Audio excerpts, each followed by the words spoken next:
there are marketing specializations that we have, operation specializations, finance specializations, which have been the traditional specializations, quite a lot of it. Now there are newer specializations coming out like business analytics. IIM Calcutta's program with ISI and IIT Kharagpur. IIM Bangalore has started PGDM this year. What, Professor Shah, if I may ask you, that you envisage, again, not for 2 more years, but if I look at again 10 years, this is more of a long-term goal. What areas should one focus on? What kind of maybe internships one should do? What kind of skill sets before going to an MBA also people should Sure. But before I answer to that question, I'll just add a little bit to what GP added, because I think, as you rightly said, I think there's going to be space for both. Okay.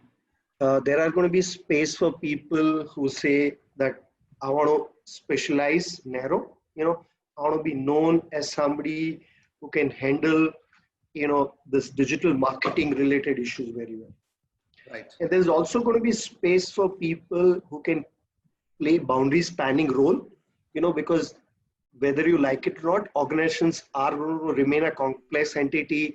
Any future project you talk about, you're going to talk about multiple departments, multiple organizations, so some of this general management skills also are going to be important. So I think somewhere individual will have to figure it out, and there is going to be opportunity for both in terms of general management as well as certain specialization.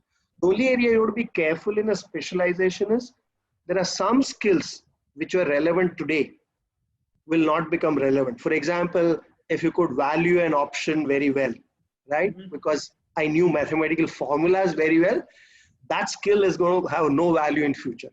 Yeah, right? Absolutely. So I think what will be important is saying that, can I look at a problem? So that idea that what skills would be relevant may not be the relevant skills which were, because this whole AI ML is changing fundamentally the nature of jobs. So I think spending some time figuring it out that, what we necessarily teach today may not be the best, from a future perspective.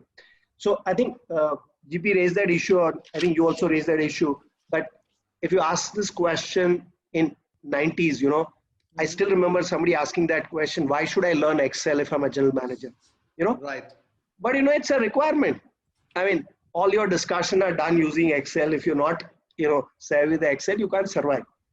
Same thing is going to happen with this digital, and analytics. You have to have that in your portfolio. It's not matter of choice. So one is not talking about saying, can I actually write that code? I don't think we're talking about writing that code. Correct. But saying that, can I, understand what it does? Can I lead a team which would involve people? So there has to be familiarity. I cannot say that's something I don't want to know. That's a CTO's job, chief technology officer or a chief digital officer. So I think that idea that digital and technology is going to become part of our life. It becomes your tool. It becomes your tool. You have to understand how to deal with that. And primarily from a management, so for example, you're not competing with, for example, ISI, statistician. When you say you're not a data science person, but you should be able to converse with a data science person from a business perspective. So we're going to go back saying that core will remain a business. If you're entering into MBA kind of program, your strength will always remain a business.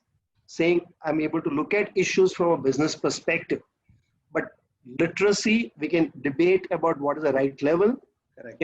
It's absolutely essential that understanding digital technology and analytics is requirement. You don't have a choice.